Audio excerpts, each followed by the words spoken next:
Aegon, fourth of his name, is remembered by history as the Unworthy. Quite a feat considering the other kings of Westeros. But even in a family not known for equanimity, Aegon stands out for spiteful incompetence. He tore apart the realm simply because he couldn't rule himself, much less Westeros. As a young prince, Aegon's wit made him beloved at court and won him forgiveness for youthful indiscretions. But the cold steel of the Iron Throne didn't temper his passions. King Aegon proclaimed that if he had to spend his days being pricked by 1,000 swords, he'd spend his nights pricking others with his one. Lords sent their daughters from court so they would not catch the king's eye, whilst other lords summoned their daughters to court so they would. The only woman in whom he took no pleasure was his sister and wife, Nerys, even after she gave him a son and heir, Daeron. Perhaps Aegon was jealous of her supposed love for his brother, the legendary hero Prince Aemon, the Dragon Knight. Aegon was most certainly jealous of him, not of his bravery or honor, but how young maidens swooned and old whores cried at the songs about him.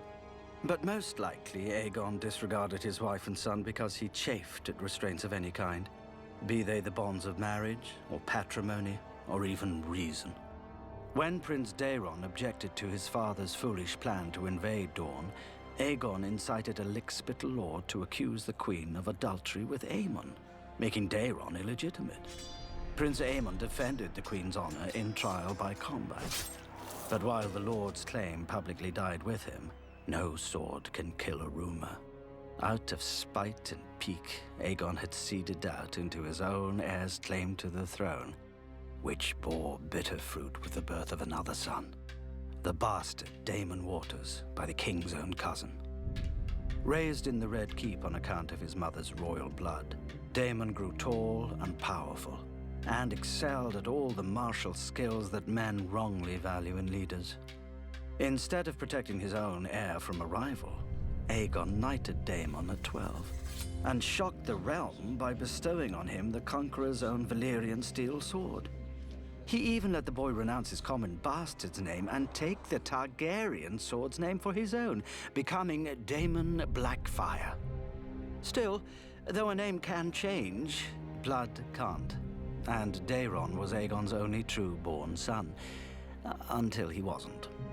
On his deathbed, Aegon forever earned his epithet by legitimizing all his bastards, from the base-born sons of whores to the great bastards of noble ladies, including Daemon. Fittingly, Aegon's last act was to thrust himself into the realm and seed chaos. A Targaryen without self-restraint may have led Westeros to the brink of ruin, but the Highborn pushed it over. Though Daeron governed justly and wisely, correcting the worst excesses of his father's rule, many lords had grown rich off these excesses and did not approve of Daeron's reforms, particularly the peace he struck with Dorne. The malcontents rallied to Daemon and whispered that he should be king instead of his brother, whom, thanks to Aegon, many suspected was a bastard. At first, Daemon indulged these lords out of courtesy and vanity, but over time, their grievances and flattery wore down his objections, along with any sense of obligation to the half-brother who had granted him lands and a wife. Daemon agreed to claim the throne by right of birth, and more importantly, arms. A wheel with two hubs will not turn, and a kingdom with two kings will burn, as the saying goes. Not that such a cost ever stopped anyone with even the remotest claim and opportunity, much less House Blackfyre. Their rebellions consumed tens of years and thousands of lives. First Daemon's own, then his son, Daemon II, who reigned for a night. Then another son, Haegon, crowned by Bittersteel, another legitimized great bastard who had founded the Golden Company to support the Blackfyre claim. When Haegon was executed, Bittersteel crowned Haegon's eldest son, Daemon III, who in turn was slain by their Lord Commander of the Kingsguard, Sir Duncan the Tall.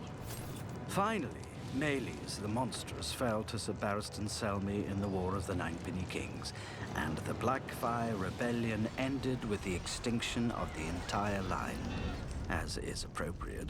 Fire is only black when it is burned to ash. Perhaps that was the true problem with the Targaryens.